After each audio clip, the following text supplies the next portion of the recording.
Perhatikan baik-baik, saya akan padatkan dan saya cukupkan dengan ini. Ayat 27, Quran surah 2 ayat 27.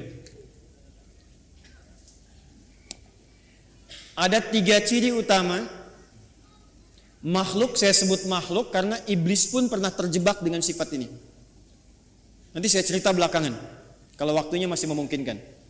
Kita tarik ke dunia manusia dulu, ke kita saat ini. Ada 3 keadaan yang menjadikan seseorang bisa terkontaminasi dengan penyakit fusuk sehingga menjadi fasik. Illal fasiqin, kata al-fasiqin jamak dari kata fasik, kata kerjanya fasaqa. Sifat keadaannya disebut dengan fusuk. Penekanannya disebut dengan fisqun. Fokus. Secara bahasa, kata fusuk artinya isyan. Bahasa kita yang dikenal dengan maksiat. Penyimpangan dari kebaikan. Jadi setiap ada yang menyimpang dari kebaikan atau menolak dari perintah yang harus dijalankan, itu perbuatannya disebut dengan fasak. Makhluknya disebut dengan fasik, sifatnya keadaannya disebut dengan fusuk. Iblis yang punya sifat setan itu asalnya jin yang sangat taat. Sangat taat. Sampai ada riwayat menyebutkan saking taatnya kepada Allah, maka malaikat menyifatinya dengan Azazil, makhluk yang terhormat karena rajinnya ibadah kepada Allah. Cuman karena satu kejadian dia bergeser dari ketaatan, tidak mau menaati perintah Allah, menghindar dari perintah. Diminta oleh Allah hormat kepada Adam, sujud hormat kepada Adam. Jadi bukan persoalan sujudnya, persoalannya ini perintahnya. Jadi ketika dia tidak menunaikan perintah, menolak perintah itu dan tidak mau menaati karena maksiat, maka disebut oleh Quran berubah dari taat menjadi fasik. Maka turunlah Quran surah ke-18, surah Al-Kahf yang biasa kita baca di Jumat itu selain Yasin. Ayat 50, paling kanan pertengahan. Wa idh qulna lil malaikati isjudu li Adama fasajadu illa iblis. Siapa itu? Kana minal jinni fafasaqa. Fafasaqa an amri rabbi. Asalnya kata Al-Quran, iblis itu dari jin yang sangat taat. Dari mana taunya taat? Karena lawannya fasak ini. Fasak itu lawannya taat. Apa ayuti wa taat. Tapi karena tidak taat pada perintah Allah, tahu dari mana tidak taatnya? Quran surah 7 Al-A'raf ayat 11 sampai 12. Qala ma mana'aka alla tasjuda idh amartuk. Hei kamu, kata Allah, kenapa kamu nggak taat ketika aku perintahkan untuk sujud? Apa yang mencegah kamu untuk hormat pada Adam ketika aku perintahkan? Kata Allah, hei iblis, bukan masalah sujudnya, ini perintahku, kenapa nggak mau taat? Maka iblis menjawab, ana khairum minhu, khalaqtani min narin wa khalaqtahu min tin. Aku lebih hebat dibandingkan dengan dia. Kau ciptakan aku dari api, dia dari tanah. Nggak level, yang tinggi hormat ke bawah. Membawa kesombongan kepada diri itu namanya istakbar. Istakbar, menampakkan kesombongan namanya takabur. Karena dia membawa melekatkan kesombongan pada dirinya, maka pekerjaan itu disebut dengan istakbar. Enggan, tidak mau disebut dengan aba. Kenapa? Karena istakbar. Quran surah kedua Al-Baqarah ayat 34. Wa idh qulna lil malaikati isjudu li Adama fasajadu illa iblis aba wastakbar wa kana minal kafirin. Makanya ketika keburukan menutupi kebaikannya, ingat, ada baik menutup buruk, ada buruk menutup baik, itu beda. Kalau baik ini pakaian baik, menutup yang buruk, ada bagian tubuh kita yang nggak enak dipandang, buruk. Makanya disebut aurat. Aurat itu nggak enak kalau terbuka, aurat itu terbuka. Ya, aurat itu terbuka. sesuatu yang terbuka nggak enak dipandang. Beda dengan binatang kan? Binatang tuh nggak enak dilihat kalau dipakein, pakai pakaian. Manusia ada bagian tubuhnya yang nggak enak dipandang, kalau dipandang nggak enak, makanya harus ditutup. Bahasa singkatnya disebut aurat namanya. Nah, yang buruk ditutup dengan yang baik, maka yang baiknya disebut dengan libas namanya. Dari kata labisa disebut libas, walibasut taqwa dzalika khair. Sebaliknya, kalau yang buruk menutup yang baik, sudah ada yang baik, ditutup yang buruk, maka berubah kalimatnya menjadi balasa. Makhluk yang ketutupan itu disebut dengan iblis. Iblis kenapa disebut dengan iblis? Disebut dengan iblis untuk menggambarkan karena dia menutup semua sifat baiknya dengan kesombongan dan keburukan itu. Makanya sejak saat itu diharamkan oleh Allah kesombongan seakan-akan mengenakan jubah keagungan Allah Subhanahu wa taala. Jelas di sini? Balik sini.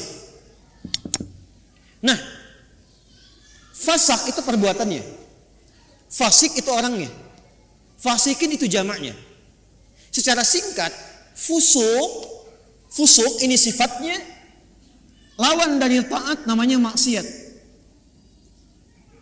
Jadi perbuatan-perbuatan maksiat yang dikerjakan oleh seseorang itu akan menutup keadaan dirinya, baik pandangan atau pendengaran bahkan lisannya, untuk bisa berinteraksi dengan Al-Quran dan menjadikannya sebagai pedoman. Contoh, singkat dan cepat saja. Ini mata nih. Kalau mata ini sering dipakai berbuat maksiat, maka maksiat itu lawannya taat. Jadi kalau maksiatnya naik, taatnya turun. Maka mata ini kalau dialihkan kepada Quran, nanti kalau sering dipakai maksiat untuk lihat Quran saja susah, nggak bisa. Maka alih-alih mendapatkan pedoman dari Quran, untuk lihat pun kadang-kadang nggak mampu. Padahal mushafnya sudah dia kumpulkan. Ada jenisnya dengan tajwid, tajwidnya berwarna. Ada yang jenisnya besar, yang kecil, yang perkata, yang macam-macam. Itu dia koleksi, dia simpan. Tapi anehnya begini, setiap melihat mushaf itu nggak mampu hanya untuk mengambil atau melihatnya saja. Lewat lagi sampai berdebu. Baru ketika ada pengajian datang ke rumah, mama, mana mushaf kita yang ditempel itu di dinding? Ditempel di dinding. Apa tadi lihat? Nah, kalau sehari nggak bisa tuh berinteraksi dengan mushaf, dengan Quran, ambil mushaf yang paling besar, simpan di ruang tengah malam, buka begini, jangan dibaca, tanyakan dulu pada diri kita masing-masing, mengadu ke Allah, ya Allah, maksiat apa yang aku kerjakan di mata ini sehingga tak sanggup melihat Al-Quran sampai detik ini. Telinga, Anda dengar ngaji, dari masjid dengar ada tahrim, anak-anak dengar bacaan Quran, ada pengajian-pengajian, tapi telinganya nggak sanggup dengar. Kok kayaknya nggak enak? Ada yang gelisah, ada yang jenuh, bahkan ada yang anti. Artinya apa? Telinga ini seringkali digunakan untuk mendengar yang salah, maksiat. Quran surah ke-6 misalnya ayat 25, wa fi adhanihim waqra, di telinganya ada sumbatan. Telinganya ada sumbatan. Nah, ada 3 perbuatan besar dari maksiat ini yang kalau dikerjakan itu, dan kita berlindung pada Allah dari 3 perbuatan ini, kalau dikerjakan itu maka secara otomatis dia akan mempengaruhi pelakunya langsung mendapatkan sifat fusuk dan berpotensi menjadi fasik sehingga tak mampu mendapatkan pedoman-pedoman dan petunjuk dalam Al-Quran. Secara cepat, apa saja perbuatannya untuk kita tinggalkan dan kita jauhi? 1. Alladzina yanquduna 'ahdallahi min ba'di mitsaqih. Perhatikan baik-baik. Yang pertama, penyakit ini berpotensi menyerang semua kalangan, karena itu menggunakan kata alladzina. Disebutkan sebanyak 1080 kali dalam Al-Quran, mencakup semua tanpa kecuali. Laki-laki, perempuan, besar, kecil, tua, muda, dan seterusnya. Yang pertama, alladzina yanquduna 'ahdallahi min ba'di mitsaqih. Yaitu orang-orang yang memutuskan atau menyalahi komitmen dengan Allah setelah dia berkomitmen untuk memegang teguh janjinya. Menyalahi komitmen dengan Allah. komitmen dengan Allah.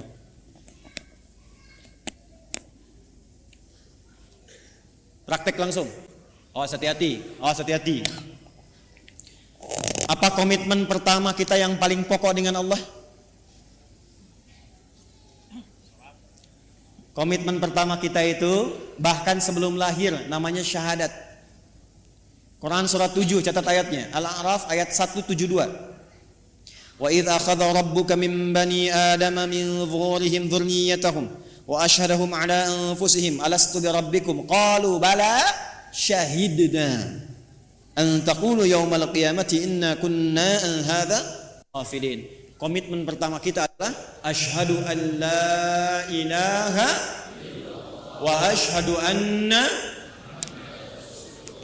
Bahkan untuk menjaga komitmen ini tiap hari kita sholat untuk menjaga komitmen ini. Makanya setiap sholat kita tahiyat, kita bacakan dalam tahiyat asyhadu an la ilaha wa asyhadu anna muhammadan. Perhatikan. Maka dari sini muncul dua turunan. Turunan pertama langsung pokok komitmennya syahadat. Yang kedua amalan penguatnya sholat. Komitmen pokok asyhadu an la ilaha. Apa arti kalimat Allah? Arti kalimat Allah itu dua yang pokok. Satu, yang dipertuhankan.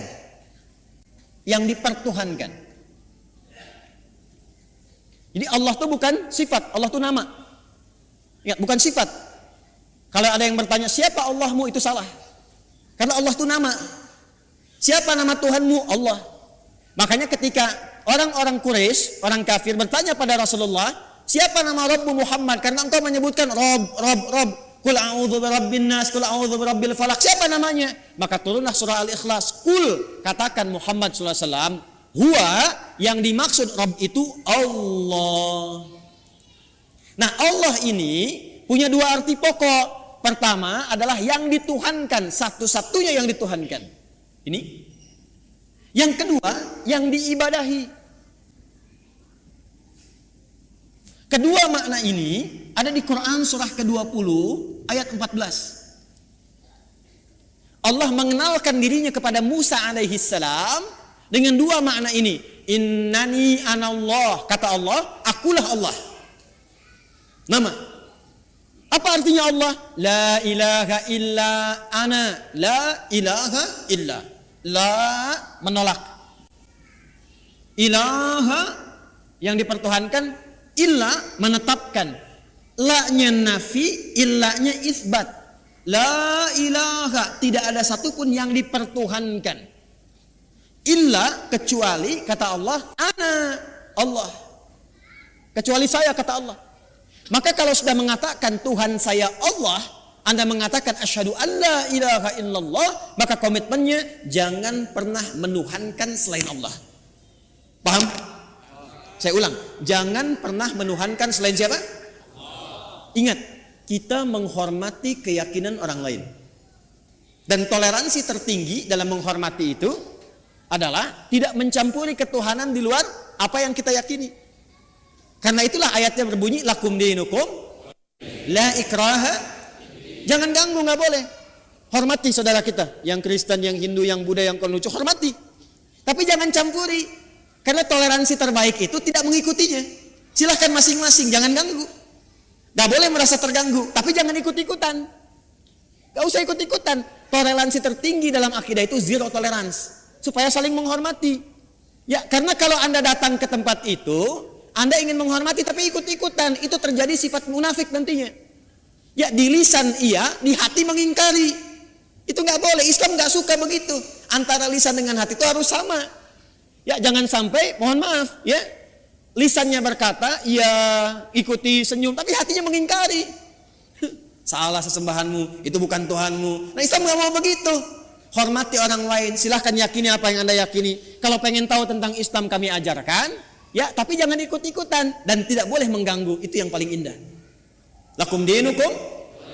Karena itu kalau sudah la ilaha il, asyhadu an la ilaha il, maka tidak boleh mengatakan kalimat ini. Camkan ini. Tuh. Kedengaran? Begitu Anda lakukan, ambulan nanti siap menanti. Dan ambulannya malaikat maut itu yang paling sangat menegangkan. Kalau sudah mengatakan la ilaha, asyhadu an la ilaha, itu komitmen. Maka tidak boleh ada kalimat ini. Camkan. Semua agama sama, menuju pada Tuhan yang sama, cuman caranya beda-beda. Maka itu sudah mulai pelanggaran terhadap komitmen. Saya yakin orang-orang yang seperti itu tidak akan pernah atau kesulitan dia mendapatkan petunjuk dari Quran. Yang ada apa? Semakin salah ngajinya. Ayatnya semakin dipotong-potong. Ayat tentang menuhankan Allah dipotong. Ayat tentang sholat pada akhirnya nggak sholat. Ayat tentang puasa pada akhirnya nggak pada puasa. Itu yang kebablasan. Di orang-orang kalau sudah begitu, apalagi mengolok-olok ayat, pada ujung-ujungnya nggak yakin tentang Qurannya sendiri. Dan kalau dites ngaji, ujungnya nggak bisa ngaji juga itu. Ini yang bahaya. Di orang-orang yang seringkali melanggar komitmen, pada akhirnya sulit mendapatkan petunjuk dari Al-Quran. Yang ada, Quran akan dipotong-potong sesuai dengan selera nafsunya.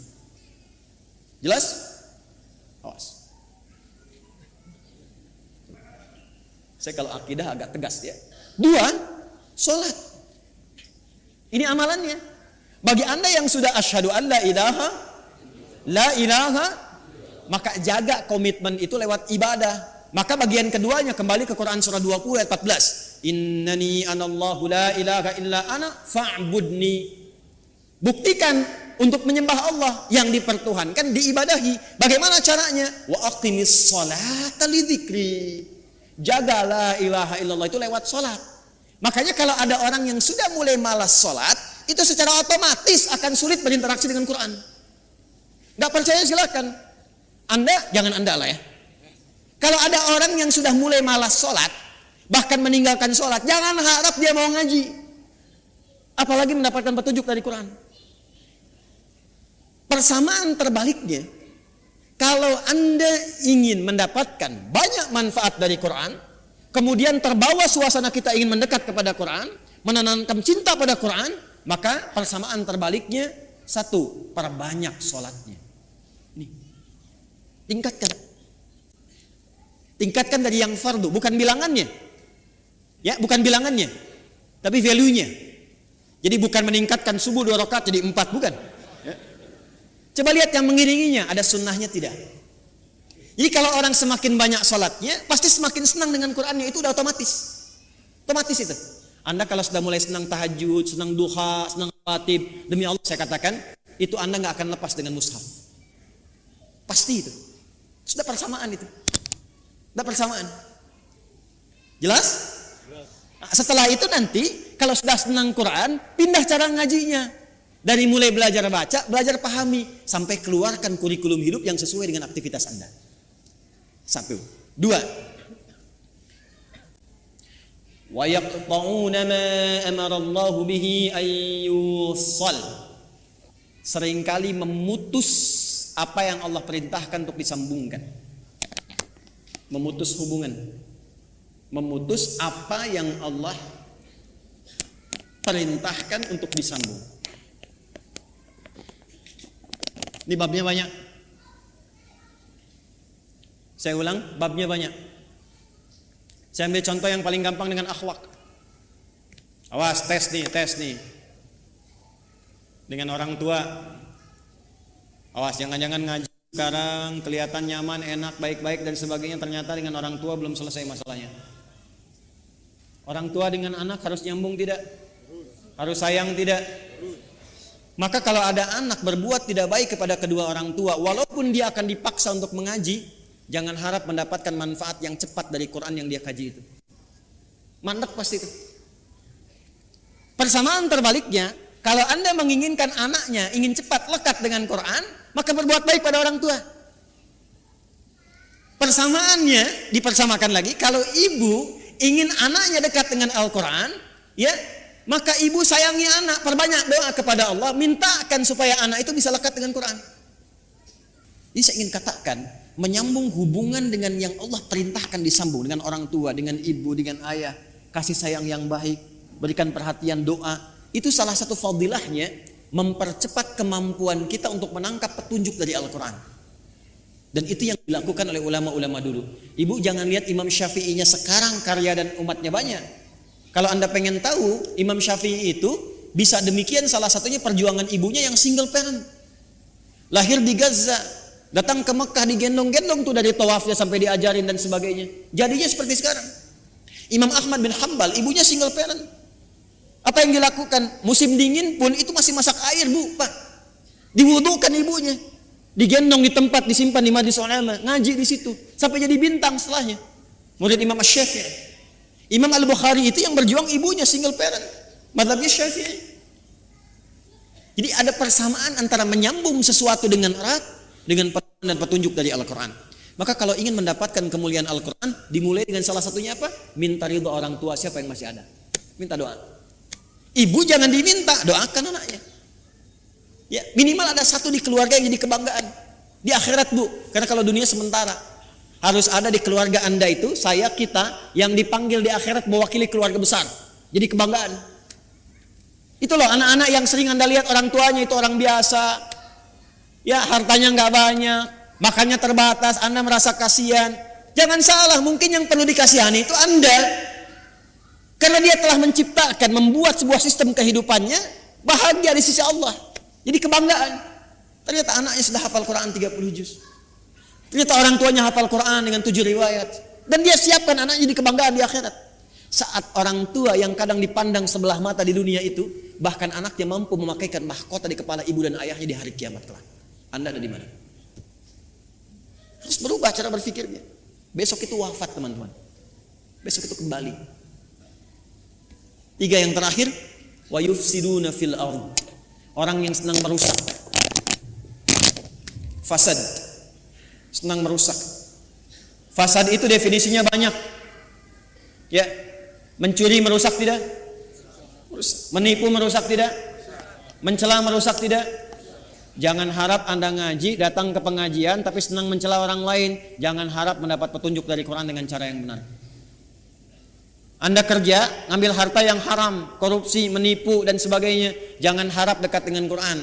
Makanya orang-orang yang korupsi itu bisa dicek deh, pasti nggak bisa ngaji. Walaupun asalnya bisa ngaji, jauh dari Quran pada akhirnya. Saya di Libya pernah satu majlis dengan salah satu tokoh yang diagungkan oleh kalangan liberal. Namanya Jamal Al-Banna. Jamal Al-Banna ini dulunya itu salah satu yang sangat concern dalam hadis, hafal Quran.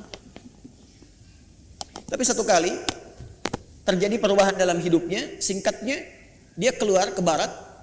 Di barat berubah pandangannya, punya interaksi yang salah, yang keliru, maka pikirannya berubah menjadi liberal. Satu kali ke Libya, ke Tripoli, jadi kami itu punya pelajaran salah satunya Al-Istishraq wa Tansir, gerakan-gerakan orientalis, tokohnya siapa aja.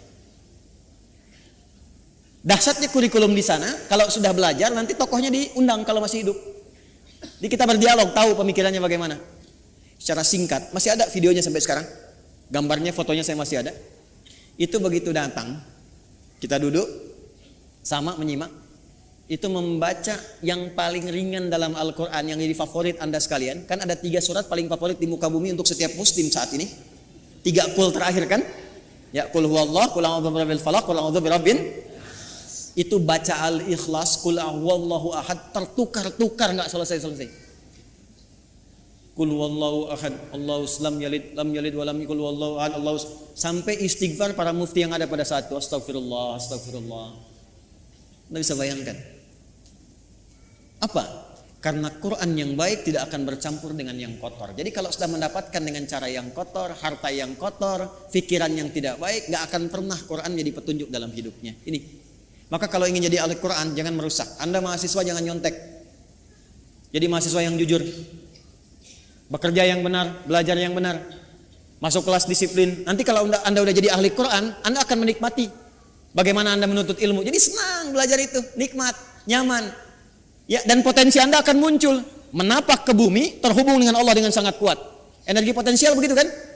EP sama dengan M dikali G kali H kan? Energi potensial sama dengan M dikali G kali H, gitu kan? Massa kalikan gravitasi, kalikan ketinggian.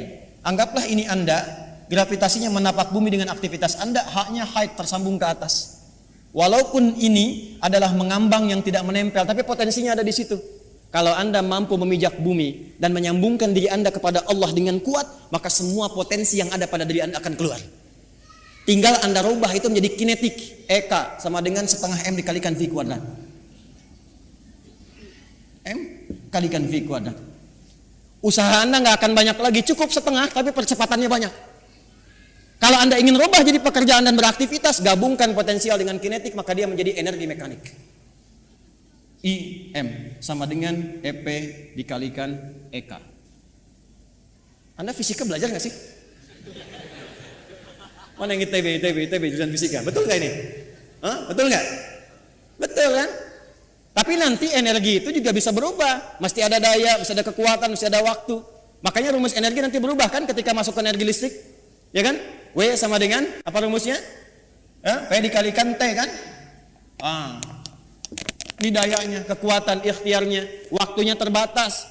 Jadi Anda mengeluarkan energi itu, ya itu terbatas waktunya sampai ajalnya tiba. Quran surah 7 ayat 34. Maka manfaatkan waktu sebaik-baiknya, tanamkan jarak dengan kuat, atur kecepatan dan manfaatkan waktu dengan baik. Maka muncullah rumus jarak S sama dengan V dikalikan T. Halo? Saya senang fisika itu. Saya masih senang belajar baca sekarang. Kalau waktu-waktu senggang saya ke toko buku, yang saya beli itu fisika, kimia, modul-modul sekolah gitu, saya pelajari lagi, saya lihat-lihat. Kenapa? Karena Allah mendesain alam semesta ini untuk bisa dibaca dan dikaji, dan pusat kajian itu dasarnya berupa pengetahuan. Allah menetapkan nih, kan fisika itu membaca alam kan? Bagaimana matahari berputar, berotasi, bumi demikian, interaksi awan dan sebagainya sampai di bumi, di laut dan seterusnya. Maka Allah berfirman, inna fi khalqis samawati wal waqtilafil laili wan nahar la ayatil ulul albab. Itu melihat, meriset, menghitung, maka memunculkan ilmu. Nah ilmu ini itu untuk melihat, meriset tadi untuk membuktikan kebenaran Allah. Benar nggak seperti yang Allah firmankan? Makanya orang yang pintar itu tujuan kepintarannya untuk mengenal Allah. Di semakin Anda pintar fisika, pintar kimia, pintar matematika, pintar biologi, semakin Anda mengenal Allah. Jadi kalau Anda jadi pakar di bidangnya tapi nggak kenal Allah, Anda masih bodoh. Catat tuh. Ngapain pintar-pintar nggak kenal Tuhan? Ya, kalau cuma untuk dunia, maaf, jangankan yang beriman, yang belum beriman pun bisa melakukan itu. Tapi ayat ini disusun untuk mendekatkan diri kita dengan Sang Pencipta, sehingga ketika pulang Anda punya kebanggaan insya Allah. Jelas di sini? Halo, jelas? Maka hati-hati dengan unsur-unsur fusuk yang bisa menyebabkan fasik. Ada 3 maksiat utama. Masih ingat satu apa? Melanggar komitmen utama dengan Allah. Apa komitmen yang paling pokok? Asyhadu an la ilaha illallah. Baik, wa asyhadu anna. Bagaimana cara menjaganya dalam bab apa? Salat. Semakin tingkatkan salat, semakin cepat kita mendapatkan cahaya Al-Quran. Apalagi kalau rajin jamaah, tidak pernah imam membaca dalam salat kecuali ayatnya seperti yang kita butuhkan. Yakin itu. Karena imam tuh kadang begini, udah menyiapkan ayat, tapi ketika sudah takbir, kadang bisa berubah ayatnya. Saya barusan pengen baca Al-Isra ayat 78 sampai 81. Tapi ketika mulai takbir Al-Fatihah, yang muncul apa? Az-Zariyat. Ayat 1 sampai ayat ke-29. Itu yang tadi kita bacakan. Saya yakin kalau Anda ngaji pulang ke rumah, lihat lagi. Di antara Anda pasti ada yang mengatakan, ini yang saya cari selama ini. Silahkan cek. Karena desainnya begitu. Kedua, jangan pernah memutuskan apapun yang Allah perintahkan untuk diapakan? Disambungkan. Contohnya, hubungan antara anak dengan siapa? Orang tua. Hubungan timbal balik ini kalau benar dilakukan, pasti akan memudahkan kita berinteraksi dengan Al-Quran. Yang ketiga, jangan pernah merusak dalam berbagai aktivitas di muka bumi. Kalau Anda pelajar, jadi pelajar yang baik. Jadi pengajar, dosen, pengajar yang baik. Jangan merusak murid. Hati-hati. Kalau Anda bekerja yang benar, jangan merusak sistem. Ya, dengan mencuri, dengan menyogok, dengan macam-macam, jauhi. Kalau semua yang dikerjakan benar dan baik, insya Allah semua pedoman Quran mudah untuk kita dapatkan, mudah untuk kita amalkan. Jelas?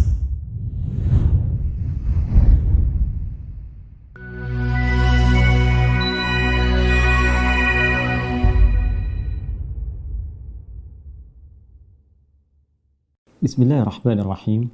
Assalamualaikum warahmatullahi wabarakatuh. Alhamdulillah, wassalatu wassalamu ala rasulillah wa ala alihi wa sahbihi wa man wala wa ba'd. Saudara-saudariku, semoga kita semua senantiasa dalam rahmat dan ridha Allah Subhanahu wa taala, diberikan kemampuan, kekuatan untuk selalu mengkreasikan aktivitas kita bernilai baik serta bermuatan amal saleh yang insya Allah bisa kita bawa pulang menghadap Allah Subhanahu wa taala saat ajal yang telah ditetapkan itu tiba bagi kita semua. Di antara amal terbaik yang pernah juga ditunjukkan oleh Rasulullah SAW dalam rangka mencari bekal pulang kembali menghadap kepada Allah, di antaranya adalah wakaf. Wakaf, amal saleh yang menjadikan satu benda atau bahkan peluang-peluang kebaikan hanya ditujukan untuk ibadah saja dan diniatkan sepenuhnya untuk penyembahan kepada Allah Subhanahu wa taala dalam rangka mencari keridhaan Allah Subhanahu wa taala. Orang yang berwakaf berpotensi terampuni dosa-dosanya di sisi Allah Subhanahu wa taala. Orang yang berwakaf berpotensi mendapatkan aliran pahala yang terus mengalir, jariyah, di kemudian hari yang menerangi alam kuburnya sampai ia kembali kepada Allah Subhanahu wa taala. Teman-teman, karena itu alhamdulillah ada satu bagian yang kami memang kreasikan untuk menjembatani amal soleh ini sehingga kita yang berkehidupan masih mendapatkan peluangnya, ialah pembangunan Ma'had Islam Rafi'ah Akhyar Mira. Izinkan kami melaporkan apa yang telah berlangsung dari sejak awal pembangunan sampai dengan detik ini. Teman-teman bisa saksikan, alhamdulillah, dari tatanan administratifnya, surat-suratnya semua menunjukkan bahwa tanahnya, asetnya, seluruhnya wakaf.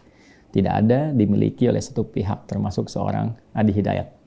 Insya Allah semua aset tanah wakaf, semua bangunan yang ada di dalamnya wakaf. Dan kami pun mewakafkan tenaga, pikiran, pengetahuan, bahkan harta yang insya Allah juga bisa kita tabung dan kita kumpulkan untuk mengisi kegiatan di pesantren ini sehingga ke depan ada calon-calon ulama, ahli Al-Quran, ahli hadis, ahli fikih Islam yang kita bisa kontribusikan untuk membangun dan memakmurkan negeri tercinta Indonesia ini dan juga bisa menginspirasi nilai-nilai Islam yang penuh dengan kemuliaan, toleransi, kebaikan, dan kekayaan pengetahuan yang membangun peradaban bagi dunia seutuhnya. Insya Allah. Sampai saat ini, alhamdulillah proses pembangunan seperti Anda bisa lihat, ada masjid yang sedang berproses, sudah selesai struktur rangka baja sampai dengan ke atas. Berlangsung insya Allah ada pengecoran dan mudah-mudahan ke Ramadan ini dalam 4 bulan ke depan bisa diselesaikan setidaknya lantai 1 sehingga insya Allah bisa digunakan untuk kegiatan ibadah khusus di bulan Ramadan. Asrama juga insya Allah kita sedang berjalan membangun. Kemudian juga ruang kelas, guest house telah disempurnakan sehingga insya Allah dalam waktu yang tidak lama ke depan sebelum santri-santri formal masuk kita akan gunakan terlebih dahulu untuk mentraining, memberikan pelatihan bagi para pendamping calon guru-guru yang akan mengisi di dalamnya. Untuk itu masih ada kesempatan teman-teman yang ingin berwakaf, mengambil peluang sebelum semuanya selesai dan tuntas dan tidak kami buka kembali. Maka dipersilahkan teman-teman untuk berinvestasi wakaf di dalamnya. Bukan konteksnya berdonasi, bukan konteksnya untuk menyumbang, karena ini memang bukan sumbangan. Ini adalah investasi teman-teman sendiri dalam bentuk wakaf dalam wujud beramal saleh.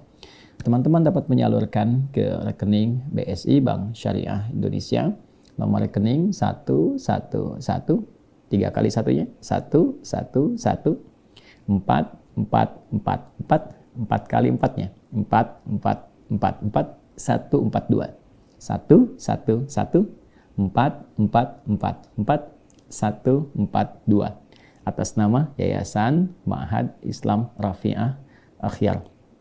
Terkhusus untuk masjid juga kita khususkan ada rekening khusus yang kita kerjasama akan wakafnya melalui kitabisa.com.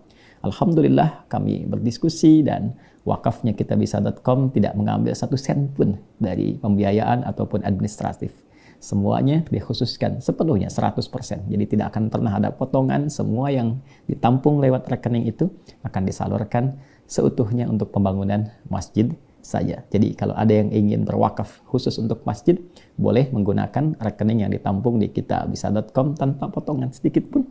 Dan insya Allah jika teman-teman misal ada 100.000 orang ya hanya mengeluarkan 20.000 saja untuk berwakaf, insya Allah dalam 4 bulan masjid itu bisa selesai dan Ramadan bisa kita gunakan dengan baik.